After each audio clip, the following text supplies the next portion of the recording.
सारी भूमि भारत की है, ना इस बोर्ड की है ना उस बोर्ड की है। ओवैसी साहब को, असदुद्दीन ओवैसी साहब को ये फैसला करना है कि वो हिंदुस्तान में सियासत करना चाहते हैं या अफगानिस्तान में। वो भारत के संविधान को मानते हैं या यहाँ शरिया लागू करना चाहते हैं। ओवैसी साहब बहुत अच्छे इंसान हैं, बड़े पढ़े लिखे बैरिस्टर हैं, वकील हैं, लेकिन कभी कभी उनमें ना जिन्ना की रूह घूमती है।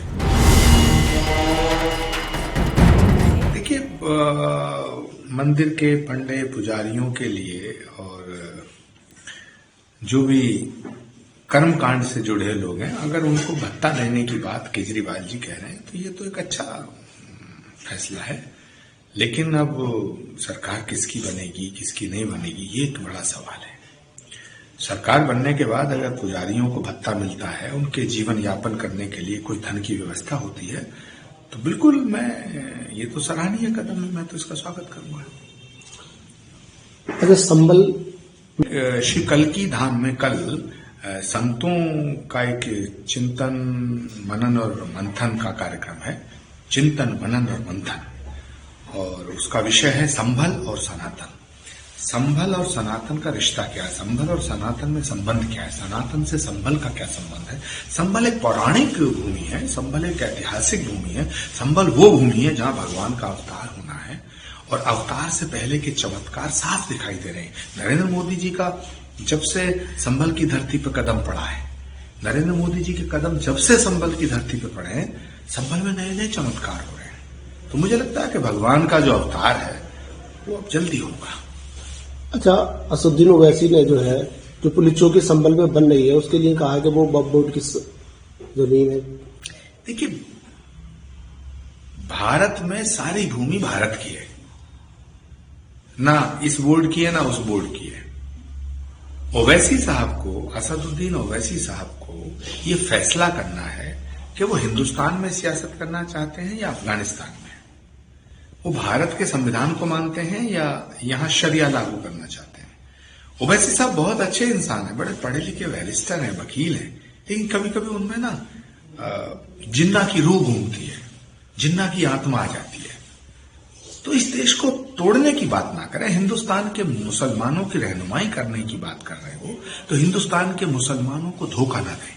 वो अपने आप को बाबर से ना जोड़े, तैमूर लंग से ना जोड़े, औरंगजेब से ना जोड़े।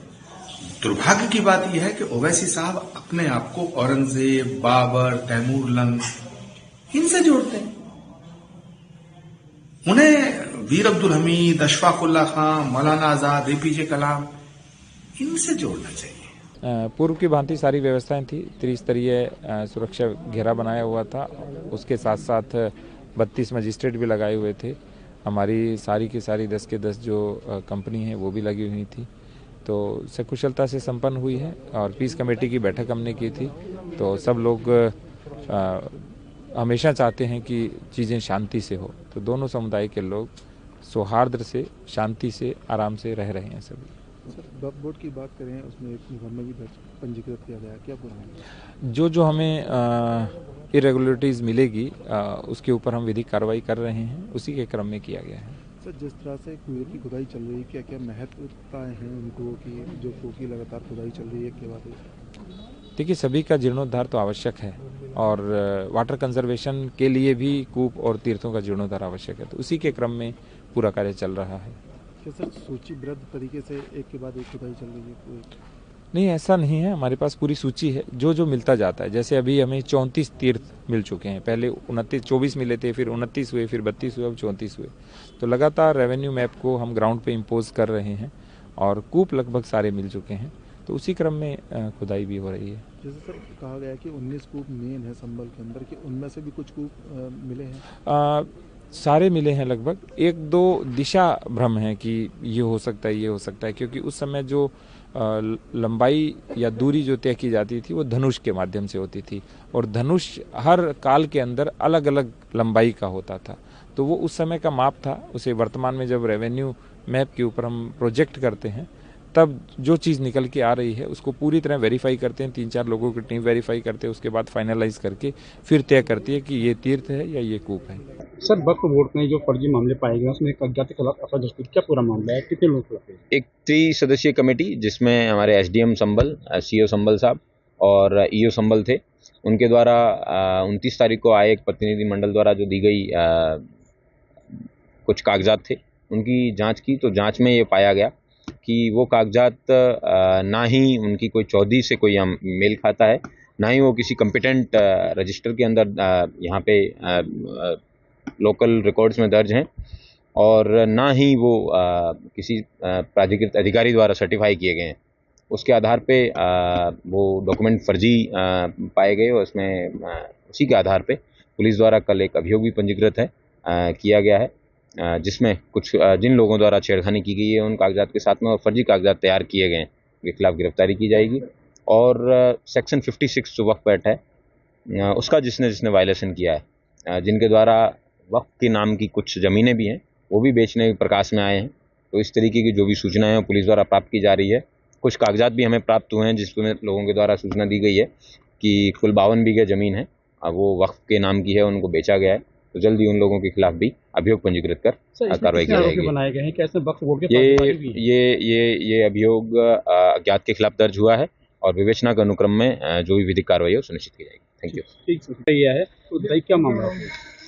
24 नवंबर को जो हिंसा हुई थी उसमें जब 12 बजे के आसपास दंगाइयों को खदेड़ते पुलिस की टीम जिसमें मेरे साथ में अन्य लोग भी थे, तब एक छत से फायर हुआ था हिंदूपुरा खेड़ा सेक्टर में। उसमें जो मुख्य अभियुक्त साजिब उर्फ तिल्लन है, उस व्यक्ति को गिरफ्तार करके कल थाना नखासा से जेल भेजा गया है।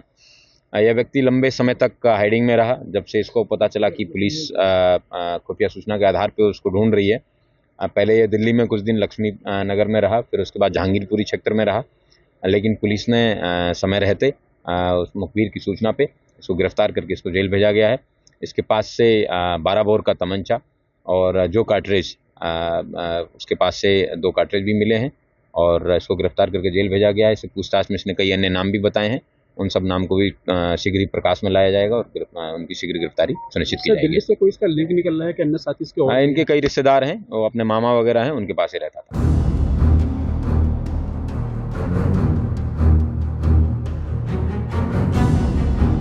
भारत में सारी भूमि भारत की है, ना इस बोर्ड की है ना उस बोर्ड की है। ओवैसी साहब को, असदुद्दीन ओवैसी साहब को ये फैसला करना है कि वो हिंदुस्तान में सियासत करना चाहते हैं या अफगानिस्तान में।